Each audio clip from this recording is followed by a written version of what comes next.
and his lectures, and have learned from him. And it is a great pleasure for me to talk about a small idea after Professor E V Ramachandran's, E V Ramakrishnan's talk. I'm grateful to you, sir. Now, let me just begin.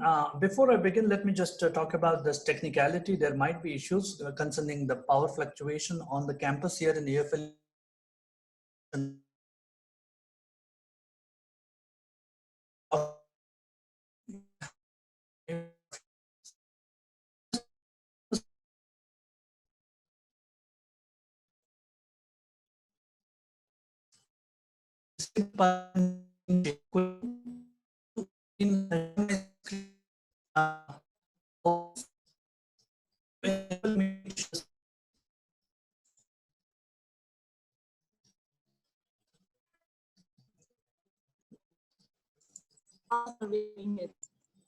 It's now fine.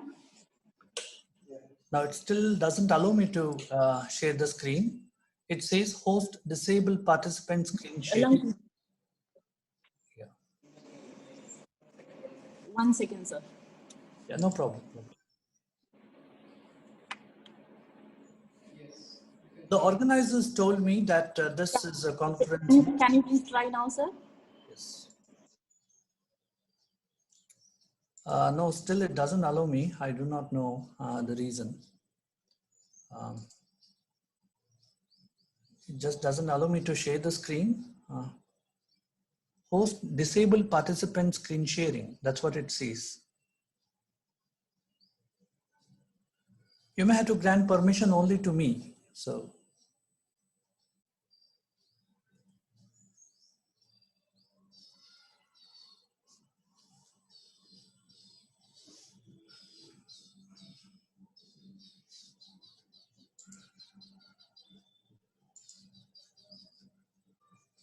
Yes.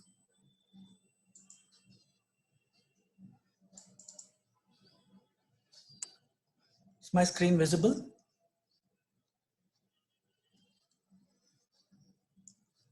Is my screen visible? Yes, sir. Yes, yes. You can.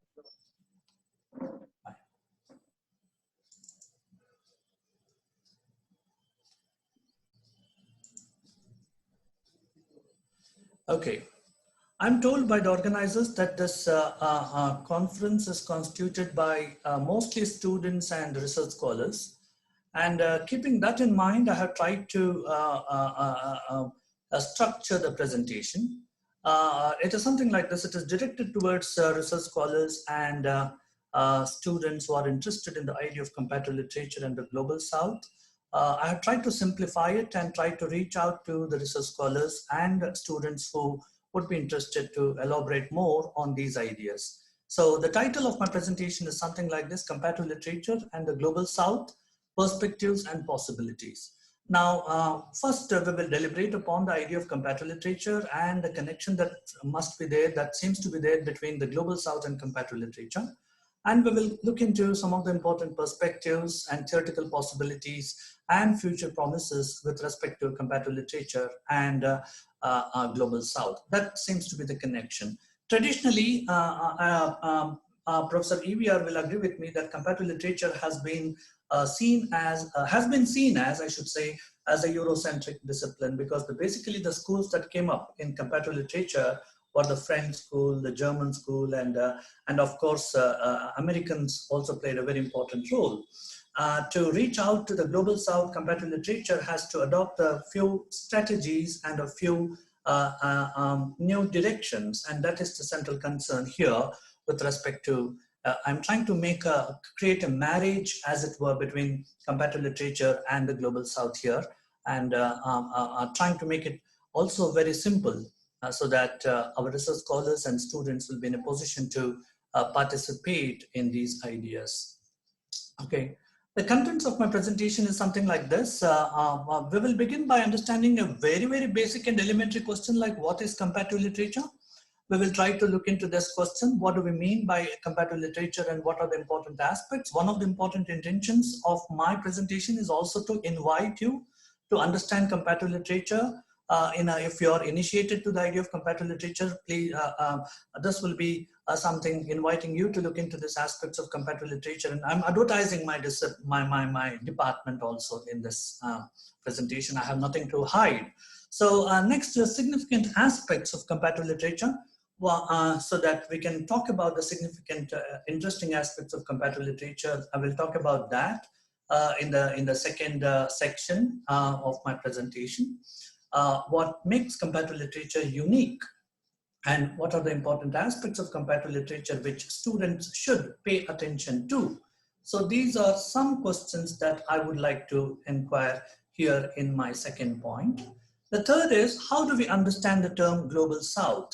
Now, Global South is there in circulation for quite some time now, and it has received a lot of critical welcome, and it has been criticized, it has been accepted, people are working on the idea, and there are also people who hate the notion of Global South. So people think that Global South cannot exist. People think that Global South is a very loose kind of a category, and we will look into this, what is very, very loose and what is very imprecise about this notion of the Global South. So next would be to look into this idea of why comparative literature of the Global South. Why should we go about understanding comparative literature of the Global South? Why is there a necessity? What are we going to achieve by doing such a thing? So that will be the question that I will try to ask and try to answer as well. So next is, we will look into 4 paradigms. Some of them Professor Riviere already spoke, but I'm just going to talk about it in a different way. 4 paradigms with regard to comparative literature and the notion of Global South, as to how research scholars, students, and researchers, upcoming researchers, can actually look into this particular idea and go ahead with explorations, with research inquiries, and with their findings. So next is examples for Global South and literary comparisons. I will talk about a few examples in each of the slides of the 4 paradigms, and look at how these examples become, they are just token examples. You know, they are not exhaustive, but just to show that such comparisons are possible, and one can actually look into that, and one can move ahead in this direction. So some examples as to how we can do Global South literary comparisons. Next is future promises. And what does this concept hold any water? And how can we create a kind of a different world with this notion of Global South? And what are the important aspects that one can explore when we talk about the future promises? What are the important possibilities in the areas of research in terms of understanding Global South and comparative literature? So that is, as you know, it is a very, very simplistic and a very elementary kind of a presentation, but it is nevertheless deliberate kind of an elementary presentation, keeping in mind that we need to articulate this idea of Global South in our universities in a very big way, and make our syllabus and our curriculum inclined towards the notion of Global South, because there is some interesting possibilities for researchers and upcoming scholars in this area. So that is my understanding. Okay, let me just begin by asking this very, very basic question. What is comparative literature? Now, there are so many definitions of comparative literature. One can actually go on with these definitions. There is this Susan Basnett's definition, which becomes important. Susan Basnett has this important definition: comparative literature involves the study of texts across cultures, that is interdisciplinary, and that it is concerned with patterns of connection in literature across both time and space. Now, this is a very simple definition and often quoted by many, many scholars, and this is an important book by Susan Basnett called Comparative Literature, A Critical Introduction. This book provides us with some interesting understanding of comparative literature. It involves the study of texts. So it is basically about text, study of texts across cultures. It is cross-cultural, it is interdisciplinary, and it is concerned with patterns of connection. Now that is very, very important from the standpoint of theory. Patterns of connection is something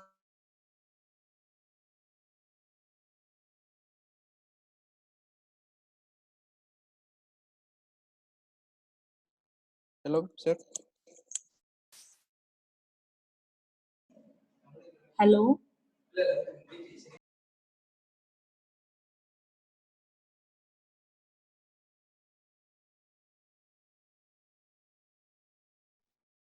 Hello, sir.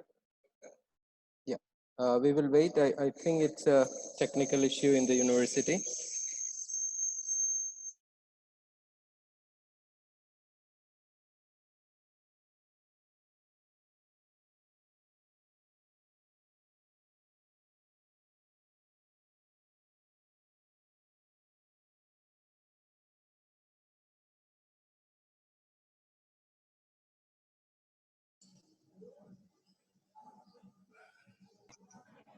Yeah, sir. Okay. All right. My screen is not visible, I believe. Yeah, it's not visible. Yes. 1 minute.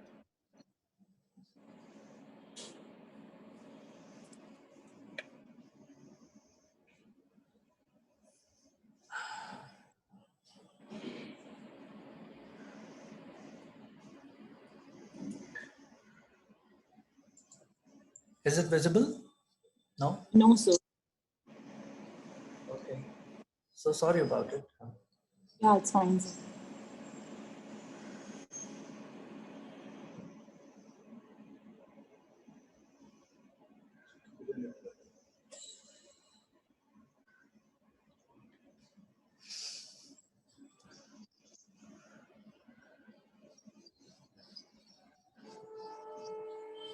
It is actually not giving me the option to share the screen now. Yeah. Maybe I will log in again. These are all technical hitches, and one of our professors says we should simply enjoy it. We can't help. You are actually given the permission from our side. I don't know what's going wrong. Okay, it is not at all that bar which tells me to share the screen is not at all visible. Okay.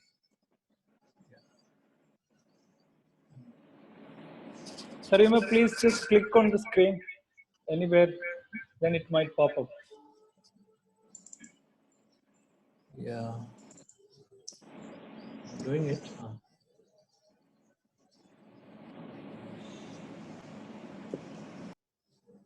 It's not giving me the permission to share the screen. So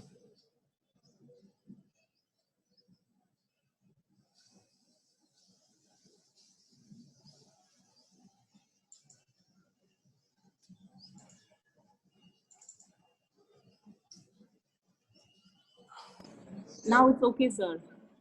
We can see. is it visible? Yeah. Yeah, it is visible, Yeah. sir. Okay, we're talking about Susan Bassnett's definition of comparative literature and the way in which she tries to highlight the fact that comparative literature should focus on patterns of connection between literatures, patterns of connection between cultures, patterns of connection between different domains of knowledge. And on the one hand, it should be literature on the one side and the other branches of investigation on the other. So this is very, very interesting, and also across time and space. That is to say that you need not confine to a synchronic category of comparison, but you can also look into various diachronic possibilities. So that is what Susan Bassnett seems to be trying to highlight. And this happens to be a very interesting definition and often quoted by scholars in comparative literature to talk about the meaning and scope of comparative literature. So this is one important that provides us with some gist of what do we mean by the notion comparative literature. Next, this is a little more complicated definition by Claudio Gillen, and Claudio Gillen tries to tell us that comparative literature is usually understood as a branch of investigation consisting of a certain tendency of literary investigation that involves the systematic study of supranational assemblages. Now, this is not simplistic as our Susan Bassnett definition. Claudio Gillen, in his The Challenge of Comparative Literature, tries to tell us that this is a systematic study of supranational assemblages. Now, that is a very interesting phrase, a systematic study. Okay, comparative literature undertakes a very systematic study of what? Of supranational assemblages.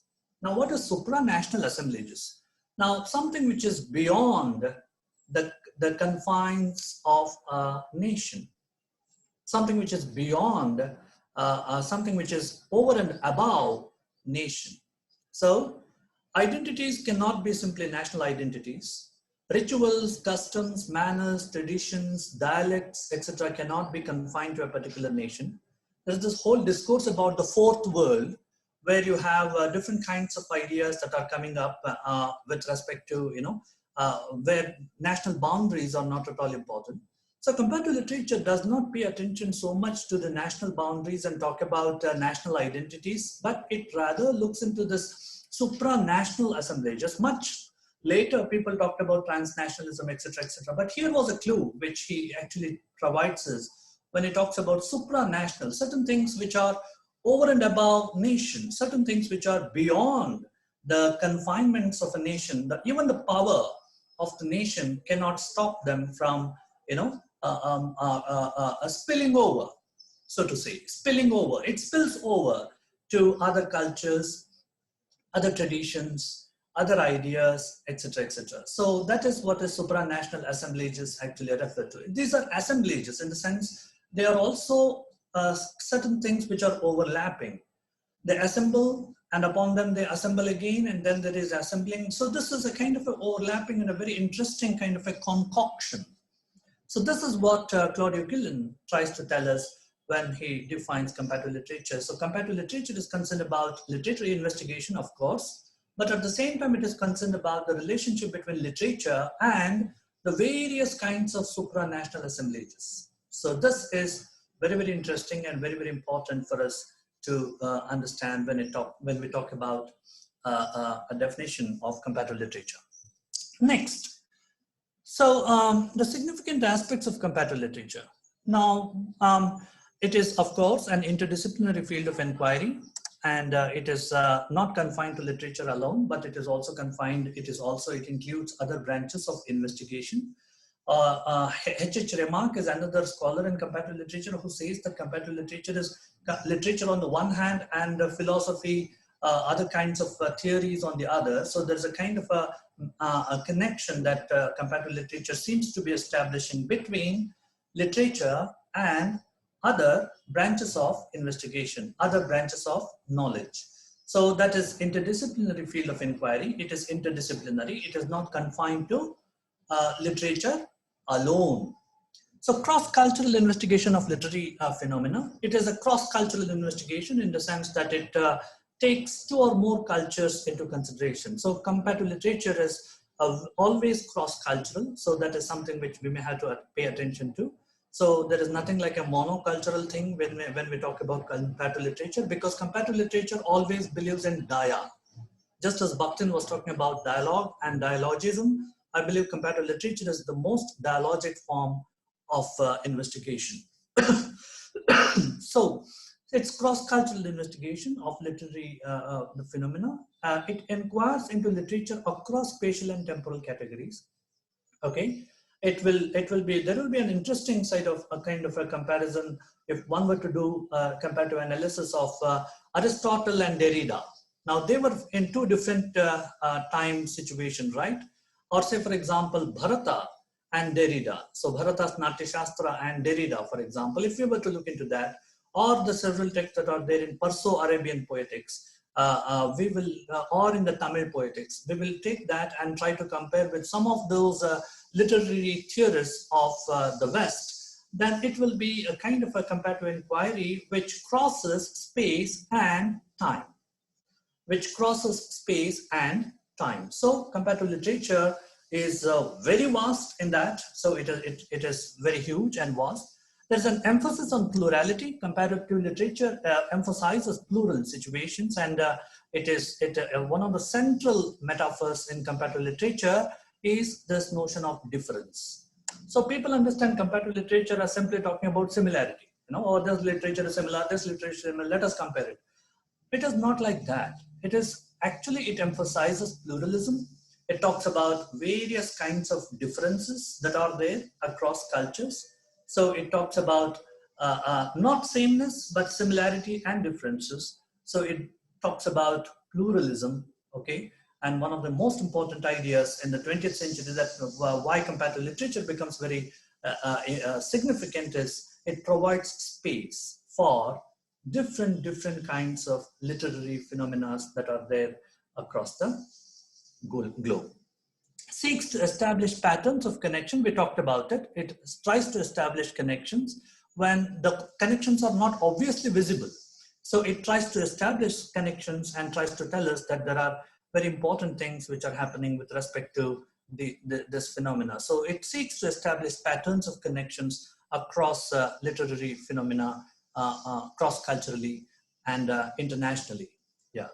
Explores supranational assemblages. Of course, we talked about it. It is beyond a nation, and it tries to look into this particular notion. And one of the important things which is assumed in comparative literature is that comparative literature debunks power. Now, this is controversial, but then comparative literature is one particular idea which can debunk power because it goes beyond national boundaries, and it has this extraordinary capability to debunk the existing power and then foreground a kind of a phenomena which will be very, very significant, which will be a contribution to the field of knowledge. So next, how do we understand now? Let me shift the camera, the focus of the camera, to the idea of global south. That was about comparative literature. Now let us jump to a different category altogether and look into this notion of what is this global south. Now, global south is a very controversial term, and people have tried to criticize it, and there are more people who hate it than people who like it. So, but nevertheless, it is a very interesting kind of a, very interesting kind of a concept. The term global south flaunts the impossibility of simple divisions because the blunt instrument of equator cannot pretend fully to map the planet's socioeconomic conditions. Now, it is not that global south refers to the countries which are below the equator. It is not like that. So if we were to have a feeling that equator divides the globe into two parts, and global north and global south, and we are talking about global south, then we are mistaken. Actually, that is not the case. It is not geographically precise. It is not a geographical category. It is rather a socio-economic condition. It is a socio-economic situation that foregrounds this idea of global south. Certain countries of the world can join together and can have connections among them and can foreground their ideas of literature and politics in a very beautiful way because they have similar histories. They have colonial past, they have these conditions of socio-economic exploitation, they have these various things which are very, very common among them. So that is something which is very interesting, and that is the reason why the notion of global south becomes very important. The global south flaunts the impossibility of simple divisions. So there is no simple division here. Global south has to be understood as a geographically imprecise category. It is not geographically precise. It is not that countries below the equator are global south and countries above the equator are global north. It has more to do, it is metaphoric. It has more to do with the socio-economic condition. It has more to do with history. It has more to do with an anti-Eurocentric tendency. Now, let me just talk about it once again, anti-Eurocentric tendency. So that is something which is very important, and that is what we get in this website that talks about this notions of global south. Now, let me just go for another understanding of global south. The global south is a term that has been emerging in transnational and post-colonial space to refer to what may be called the third world, which is consisting of Africa, Latin America, and the developing countries in Asia. Developing countries, less developed countries, and less developed regions. So less developed regions become really very important. Less developed countries become really very important. The so-called developing countries become very, very important. These are the categories that bind these countries together, and countries and with all their plural cultures together, and provide them a common platform, which could be called the global south. Now, the global south is a term that is emerging in the transnational space, post-colonial, to refer to what may be called the third world. Now, third world is a word which many don't appreciate. It is like a third category. So people have mostly the capitalists use this word third world to refer to countries of African continent, Latin American continent, and Asian nations, Asian countries. So, but there is no currency and acceptability to this particular so-called third world. People would rather like to term themselves as developing countries or less developed countries and less developed regions. And that is something which is really very, very significant here. And these things that come together are called the Global South. And this is something which I'm taking from Diana Mitlin and David Sutherthwaite in their Urban Poverty in the South, Global South, Scale and Nature, Routledge. So they have this particular definition that they talk about when it comes to Global South. So it is more a kind of a socio-economic condition. It is more a kind of a historical situation rather than a kind of a geographical category. Now let me just show you the map of the Global South to make it clear. So you see those the countries that are in blue color are the Global North, okay, and the ones which are in the red are countries of the Global South. So you see that all the countries which are in the red are not below the equator. For example, India is not below the equator. You see, Arab countries are not below the equator. Okay, and there are other countries which are there which are not below the equator. Mexico there, for example. So, and also there are some countries which are below the equator, but which were also post-colonial countries, but are not part of Global South. The most important example being Australia. Australia, you see, is down south, but it is not part of Global South. It is rather part of a different system which is termed as Global North. Australia and Canada, which were colonized, but they do not become part of Global South, but rather Global South in that sense is not completely post-colonial nations. Had it been simply post-colonial nations, you see, Canada and Australia should have been in the Global South. So they are not. So that is one thing which we need to keep in mind. And this is something, Japan is not part of Global South, despite being an Asian nation. So there are certain things which one has to take into consideration when we understand Global South. These are countries with a similar socio-economic condition, So that is something which is highlighted by this map. The countries which are in the blue are Global North, and the ones which are in the red are referred to the idea of Global South. So the term cannot be understood in the literal sense. Okay, we talked about it. Global South is geographically imprecise. It's an imprecise category.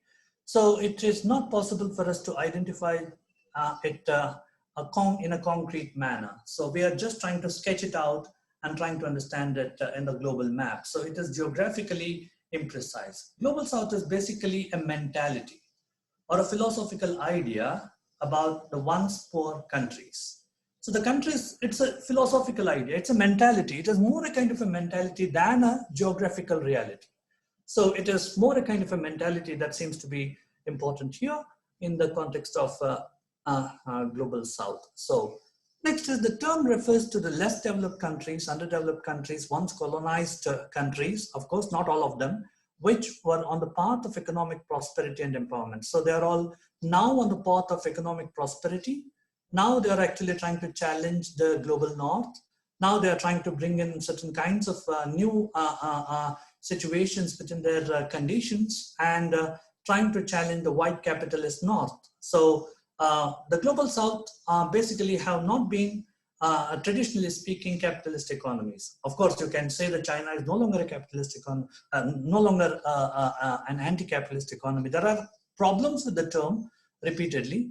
However, these are some ideas which have come up. Global South consists of Africa, Latin America, and the developing countries of Asia, including the Middle East. So it is Middle Eastern countries have been included here. And this is a very important advantage.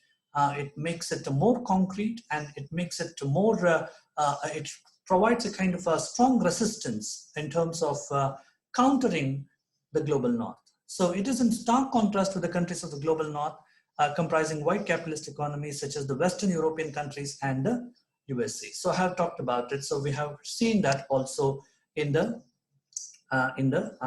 map there. So Now let me just come to the next question. Why comparative literature of the Global South? What are we going to achieve by undertaking this particular thing? And keeping in mind that there are research scholars in this field, in the webinar, and MS students who are there. So we should ask this question, why comparative? Now we understood what is comparative literature, we understood what is Global South. Let us try to connect these two things and try to see why comparative literature of the Global South. Comparative literature in its present form evolved in Europe and America. So that is what I was trying to say. Most of it had its tendencies in a systematic way. Comparative literature had its origin in Europe and in America. So they are the ones who gave us the schools of comparative literature. They are the ones who told us that this is what you may have to study in comparative literature. Universal brotherhood, the Americans said, and the French said the influences. And the Germans talked about, world literature and things like that, comparing Occidental literature with the Orientalist literature. So this was the traditional understanding when Goethe was talking about comparative literature. He was actually world literature rather. He was talking about Orientalist and Occidentalist literary comparisons. On the one hand, you have Orientalist literature that should be compared with the Occidentalist. So that was the idea that was existing at that time. So Europe's influence on the erstwhile colonies. So Europe has tremendously influenced the colonies, and it has, in many senses of the term, it has brought about changes in the colonies through its vehicles, such as modernity and colonialism. So modernity and colonialism have completely, influenced the colonies and have not only created ripples in literary circles, but also provided certain literary movements, and the literary movements correspond with the Western literary movement. So Europe has been, in that sense, extremely influential. Now it is time that Global South has its own literary movements, and which creates ripples and then probably gives it back to the center. So that is something which we may have to aim towards, and we have to now design a curriculum which would be anti-Eurocentric and develop a kind of a strong kind of a list of texts that focus more on the idea of Global South and the notion of comparative literature. So globalization and the capital flow from the first world to the third world. There has been, there's nothing new to talk about. The globalization has always been seen as the way in which capital flows from the first world, the so-called first world, to the so-called third world. So this has been the case. What is the need of the hour? The need of the hour is to write back to the center. So, and that has to be taken up in a comparative manner. So writing back to the center has not been an object of comparative literature till now, and it might be very, very important now to undertake this particular task of writing back to the center in terms of comparative inquiry. So that is the central concern here. Why comparative literature of the Global South? Okay. Now, let us look into some statistics and data. Since 2000, the volume of trade between the South-South countries has outstripped the volume of trade between the North and the South. So that means there is a considerable kind of a trade that is happening among South-South countries. That is to say that we might be in a situation where we might not require, the blessings of the North. The blessings and the kind of the shelter, etc., whatever they want us to have. So we might not need that at all. So we have already entered that situation where the trade between the South-South countries has outstripped the volume of trade between the North and the South. So that's a very, very important point that makes us understand that it is possible for us to sustain without much interference from the North. Consequently, newer ideas such as transnationalism, Professor E V spoke about it at length, globalization, that is global and bringing the global to the local, and world systems. Now there is no single world, but there are world systems. Now there are different world systems that have come into existence, and diasporic studies, etc.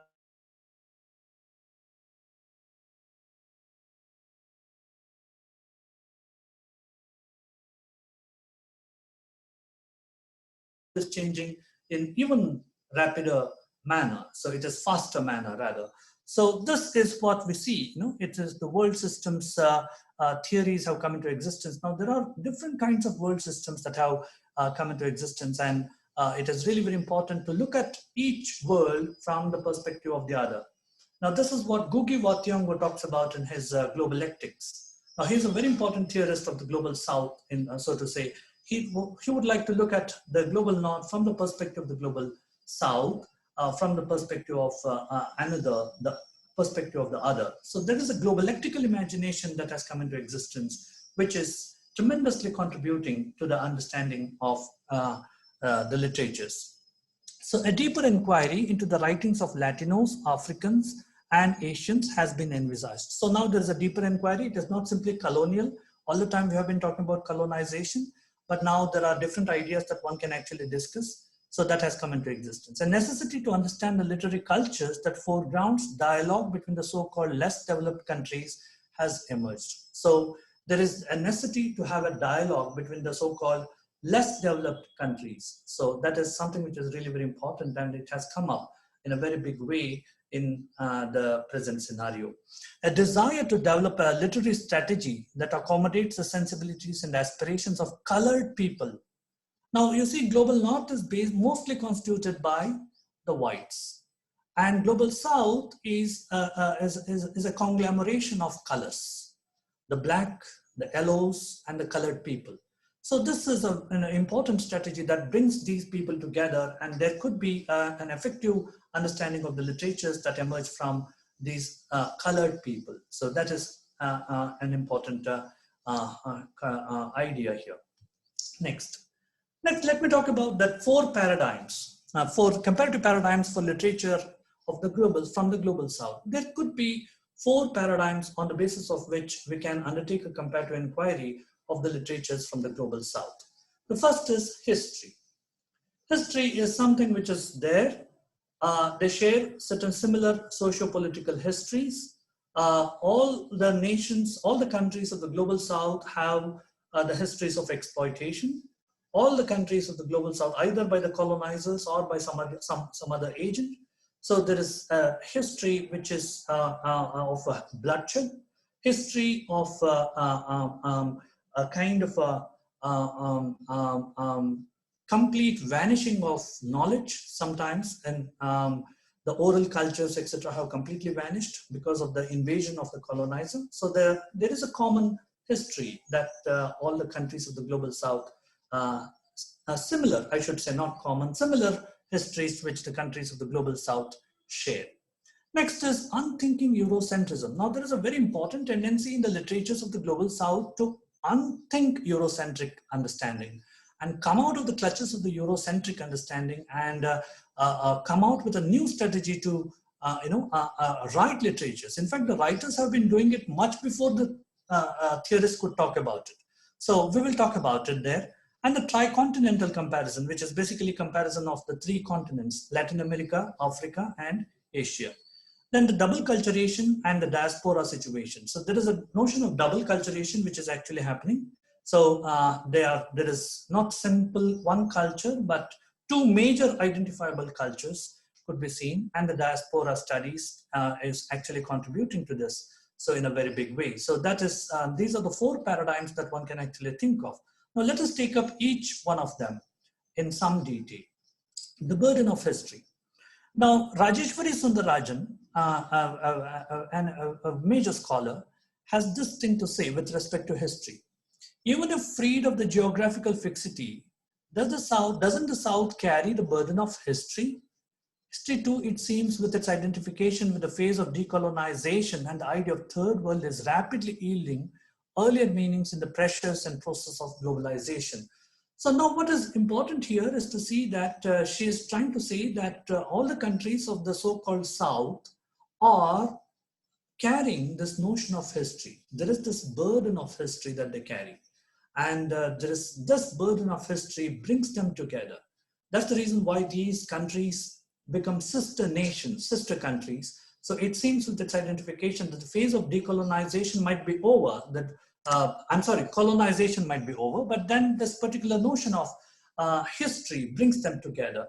And there is a process by which they're actually undergoing this decolonization, etc., etc. So these things bring them together. So this is the idea of history, the burden of history, which Rajeshwari Sundararajan has talked about in her foreword to Southern Post-Colonialism's Global South and New Literary Representation, a very important text when it comes to literatures of the Global South.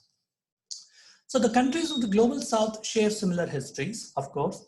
Now, this could be classified in rough categories like pre-colonial indigeneity, okay? Before colonization, there is this indigeneity and colonial modernity and post-colonial subversion. Now, in the post-colonial situation, attempts have been undertaken to subvert them. So there is this three distinct phases that could be identified in most of these Global South countries. Most of the characters in the novels written in the Global South are handcuffed to history. So handcuffed to history, it rings a bell. It is Salman Rushdie's Midnight Children that I'm talking about. Salim Sinai in this novel is always handcuffed to history. So there is this characters who are handcuffed to history. I'm just using Salim Sinai as a representative character. Many of the characters in Indian literatures are handcuffed to history. So I can recall some characters and from our regional traditions in Kannada. Of course, I'm sure there are several in Malayalam. So this is the notion of a particular character being handcuffed to history is something which is there across Global South literature. So if Chimamanda Adichie, Nigerian writer, has this beautiful text called Half of a Yellow Sun. Now this is also about the way in which the characters are deeply rooted in the historical situation and they carry the burden of history. Just as Salim Sinai carries the burden of history, so much so that he has physical issues. So in the same way, Chimamanda Adichie's Half of a Yellow Sun, you have a Nigerian civil war and the colonization, the process of colonization and the consequent decolonization, etc., are shown in a serious manner. So these texts, these are just examples to show, how the burden of history could be similar, and novelists have been talking about it in various ways in their dialogic spaces. They have been discussing this at some length. Next is unthinking Eurocentrism. As against Eurocentrism, that what becomes important in the Global South is this internalism and regionalism. Now, it is not Eurocentric ideas that become really very important. It becomes internalism. For example, if you read M.T. Vasudevan Iyer, I forget the novel that is about the house and Nalukettu or something, and I just don't remember. It is about internalism and the way in which there is a matrilinearity disintegrating and things like that. So that becomes really very interesting. Internalism and regionalism is getting foregrounded. This is the case in the Latin American situation too. Now the trend is towards regionalism. It is to understand regionalism and foreground the region and not so much to look into the Eurocentric situation. So internalism and regionalism act against are used as weapons against Eurocentrism. So an active dissociation from the idea that are Eurocentric in nature. So there is a constant distance that the writers are trying to maintain from the ideas which are Eurocentric in nature. They foreground alternative models of modernity, not the Western modernity, but different kinds of other modernities that they foreground. So they are recasting myths. Now you can see that in the Indian situation, both in Indian English literature as well as in the Indian regional literatures, there is almost kind of an obsession with myths. So recasting myths, writing myths, and rewriting, retelling the stories of myths. So that has become an important idea. That is, look into your own past. So that is something. Magic realism is again becoming important, and the influence of magic realism becomes very, very significant. Salman Rushdie is the best example here. Narrativizing political dictatorships. Okay, political dictatorships have been there, and narrativizing the political dictatorship have been very important in the Latin American situation, in the African situation, and in the Indian situation too. So you see that narrativizing political dictatorships become really very significant. Fantasy, and talking about fantasy and phantasmagoria is magoric situation is something which is very important. Example here is this Chilean writer, Isabel Allandi's The House of Spirits. Now this is a text which has house, a narration about a house and the different things that are happening in the house, generations that are there in the house, but the house is also constituted by spirits. In a very similar way, Benokri's The Famished Road from Nigeria is all about spirits and humans and spirits and humans, and there is a kind of an interesting connection, magical realism, that is Latin American, that is African, and to a certain extent, Indian too. So this is there in various kinds of an unthinking Eurocentrism that I'm giving these examples. Isabella Allende's The House of the Spirits and Benocri's The Famished Road, which are very, very important texts when it comes to deconstructing Eurocentric notions. Next, tricontinental comparisons. Now, Robert Young has this beautiful statement to make. Robert Young is a very important theorist of post-coloniality and several other things that he has done. The tricontinental brought together the anti-colonial struggles of Africa, Asia, with the radical movements of Latin America, and the initiation of a global alliance of the three continents of Africa, Asia, and Latin America against imperialism. So these three continents can come together and forge an alliance amongst themselves and right back to the north and things like that. So that is what he is trying to say, Robert Young, in his tricontinental, the discussions on tricontinental. He talks about this tricontinental comparisons, which is very, very important and very significant. The conference was held in Havana in 1966 as late as 1966 that brought these nations of the three continents together. It gave alliances like IPSA, India, Brazil, and South Africa. They came together and this particular conference was held. It developed ideologies that promoted Pan-Africanism, Pan-Arabism. So it is really very important to have this. It is not simply Pan-Americanism which becomes important, but rather you have to have your own Pan-Africanisms and Pan-Arabism. This is also not singular. I'm sorry, it should be isms, because there are different kinds of plurality within African situation and different kinds of plural conditions within Arab too. So examples is Nakib Mahfouz. Mahfouz is, of course, a very important novelist. He's a Nobel Prize winner. Not that he has won a Nobel Prize that makes him important, but then he has been a very prolific writer and a person who is a very important voice of Egypt. So he has this, the day the leader was dead or something. I'm sorry, I'm not able to see this side. And the second is Garcia Marquez, is the General in His Labyrinth. It's a Colombian writer. The General in His Labyrinth. Both these two novels talk about political dictatorships and the effect of political dictatorships on the people out there. So there are dictators here and the way in which the dictators conduct themselves, and the novels are allegories about their own post-colonial conditions. And they talk about a dictator and the last days of the dictator and the way in which a dictator is caught up in a mess, in a whirlpool, and the effect of this particular situation upon the society at large. So these are certain common themes that one can see when we look into this situation. Yeah. Next is double culturation and diaspora studies. Migrants' experience is something which is very, very important and something very central to Global South. Relating to the homeland is something which is very important. I think Professor EVR talked about it at length. Migrant experiences relating to the homeland is homelessness, rootlessness, and double culturation.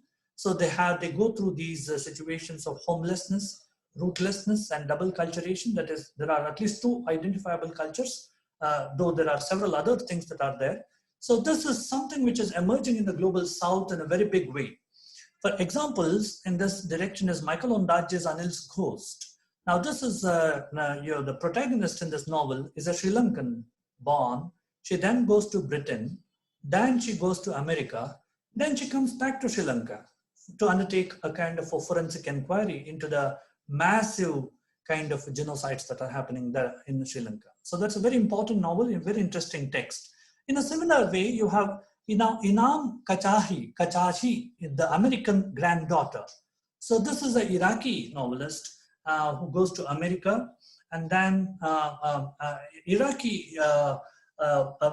American novelist of Iraqi descent, let me put it this way. And this talks about when America invades Iraq, a lady comes to inquire into the situation as an interpreter. She knows the Iraqi condition and she acts as an interpreter to the Americans. And when she looks into her own country, her experiences are accounted, her experiences are represented in this novel, the American granddaughter. She's an American, very ironically, she's an American granddaughter, but she's Iraqi. She's of an Iraq descent. So that is something migrants experience, and very similar things in Michael Ondaatje, and very similar conditions that you say in the American granddaughter too. So last slide, future promises. Now, there are very interesting promises that this particular Global South category holds. Tremendous opportunities for research under comparative literature. I give some examples, though I used very canonical examples, but then there could be various kinds of other examples that one can look into and then work on these writers. So tremendous opportunities for research under comparative literature, and several missing links could be established. We talked about the patterns of connection, and that several missing links could be established when we investigate the literatures of the Global South, and we try to establish a connection across the literatures and cultures of the Global South. So that is something which we can do and foreground. And a counter-academic discourse to the hegemonic Eurocentric literary comparisons. So we can develop a counter-academic discourse. So it is possible that we have a counter-academic discourse, because in literature it is always important to have something counter. So we believe in argument, we believe in kind of a dialogue. So that is something which is really very important, to have the side of the other. So the side of the other is actually provided to us when we look into the Global South literature. The literary dialogue of the less privileged economies.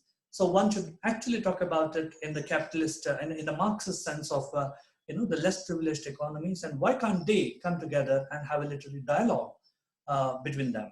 So thus it develops a literary dialogue of the less privileged economies. So that is the reason why it has, and now there are so many fellowships that are coming up in the Global South studies. Thanks to the pandemic, there is a pause there, but then after the pandemic is, when the pandemic is over, we will see there will be a resurgence in the idea of the Global South, the knowledge systems of the Global South and things like that. And we will see many interesting things happening. There is tremendous possibilities. Even America wants to know what is happening in the Global South, and many universities in America now, there are these things, and even within the Global South nations, you have South African countries providing fellowships to research scholars to work on these notions of Global South, and what are the important topics that they look into. Emerging areas like gender, okay, and the Global South, the construction of gender and the way gender is engineered in these Global South economies due to the political and economic forces. Then disability and Global South, that's another important category which one can actually look at.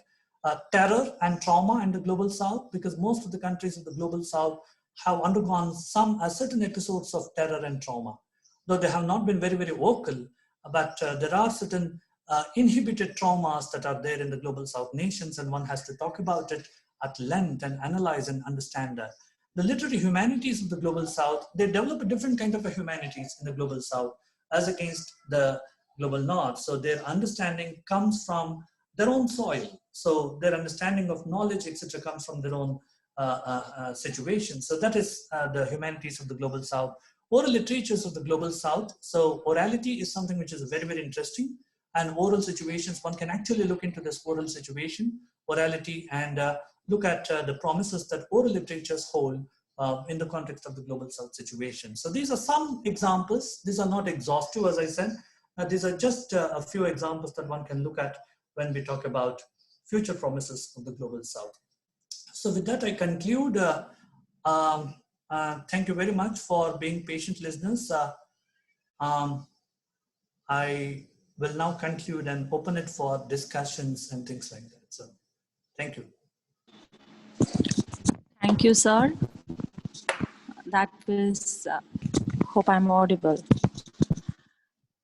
That was quite an informative and insightful session, beginning with the fundamentals of comparative literature and the Global South. You actually took us through various aspects of comparative literature, how it is connected to this, how you actually brought together comparative literature and the Global South, and moving through how different fields like gender and trauma, disabilities, etc., could be included as kind of future promises of this comparative literature. Now the session is open for discussion. If you have any queries, you can just unmute yourself and shoot the question. Otherwise, you can also drop your queries in the chat box. Thank you.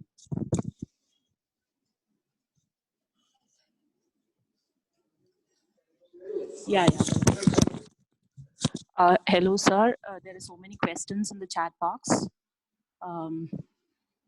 I'll just read it out for you. The first question is, Australia, which is a nation built out of massive migration and Aboriginal massacre, which has a similar history of any colonized country, was excluded from the concept of global south. How can we substantiate that kind of an exclusion? Is it because of the socioeconomic wellness that Australia has maintained despite the atrocious colonization? Should I actually go through all the questions, or is it fine for you that I will try to answer ask this, and then one? I'll try to answer this question. Well, as I said, global south has Okay, sir. There are several controversies with regard to the concept of global south, and they are trying. People have not accepted this category and tried to find. For example, others have tried to see how China is part of global south, and why should China be a part of global south, and why is Australia not there? Why is Canada not there? So these are questions which have been leveled against the category of global south. One thing which we need to understand is colonization.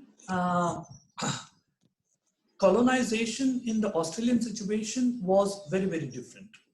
Though there was a kind of a massacre and there was a genocide and things like that that have happened in the African situation, but the ones who have settled were the white capitalists. So they have settled down there and they have tried to take control of the economy, and they have tried to continue the powers of the Queen. Now the Queen is supreme in Australia, and the Queen is also supreme in Canada. Now, who is the Queen? Queen is the same person who was behind that imperialist activities. Now, these are the countries of the global south do not seem to have any connection with the notion of Queen, and want to stay away from this very notion, because any country which accepts the sovereignty of the Queen, the imperialist power, will certainly not be part of the global south. So that is one reason why global south doesn't include Australia. Australia, of course, in terms of its economic index, also there you have answered your own question. Economic index in Australia is much better when it comes to the socioeconomic conditions of the other countries of the global south. So these are the reasons why Australia has not been included. So there are two major reasons. One is the imperialist powers that are still there in Australia, despite their independence, whatever they call independence, etc. But then at the same time, the socio-economic index that presents them as a developed country, which is akin to the white capitalist economies. So that is the reason why Australia is not there. Yeah. Next. Okay, sir. So the next question is, can Global South be called a macro project invented against the micro project of post-colonialism? Micro project of? Sorry? Post-colonialism, sir. Well, it will be interesting to call it a macro project against a micro project, but rather this is a kind of a sequel to the post-colonial studies. The post-colonial studies has reached, many people try to say that post-colonial studies has reached a saturation, and the end of post-coloniality, the end of post-colonialism. There are articles that are being written on that. And now these concepts had their tenure, they had their time, and they move on and give rise to a different concept altogether.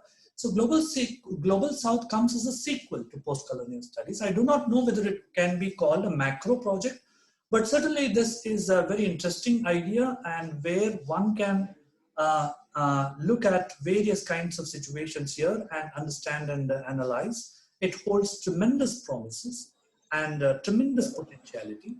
So it is not, I would not see it as macro and micro, but rather as a sequel to the post-colonial studies that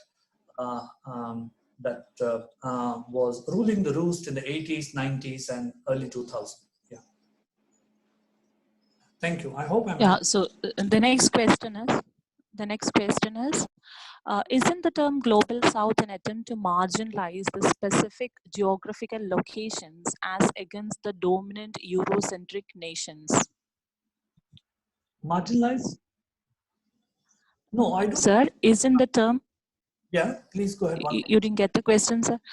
Isn't the term Global South an attempt to marginalize the specific geographical locations as against the dominant Eurocentric nations? No, it is not an attempt to marginalize. It is rather to foreground those countries which were marginalized. It is not an attempt to marginalize anybody. It is not, certainly not to marginalize anybody. It is an attempt to foreground the countries that were once marginalized, once pushed to the periphery by the powers that were there, powers that were existing. So it is a kind of a different situation altogether. It is not about marginalization at all. It is rather about developing a counter force. That is the central concern here in terms of looking at Global South. That is what I understand. That's how I understand it. Okay. Okay, sir, we do have one more question, the last question. Okay. Where does the indigenous communities that belong to countries like Global North, who also bear the burden of history, like Aboriginals in Australia and the Maori in New Zealand, find a space in this binary of Global South and North? That's a very interesting question. That is a very important question. And see, this is a category which foregrounds the indigenous communities of the Global South. And it very interestingly neglects, that's the reason why this category has been criticized for not paying attention to certain sections of marginalized situations in Global North too. But however, to answer that question, there is a different category which brings all the tribes and the marginalized communities together, which is the fourth world. There is this fourth world which is in currency in the situation, in the academic situation, where you see that the tribes that have been suppressed, even in the so-called developed countries, they're brought together because they don't have boundaries of nations and they have a different situation altogether. They have their own rights and aspirations. They have their own political rights. So that is brought together in this concept of the fourth world. So that is there. In the context of Global South, it is connections of tribes and indigenous communities of nations of the Global South. So that is one thing which I accept the criticism that it does not pay attention to the marginalized communities of New Zealand or other tribes which are there in the capitalist economies. But unfortunately, that has been the case. So there is no way out of this because this is a connection of nations of Global South. The attention is only to the Global South here, not to the white capitalist economies. Okay.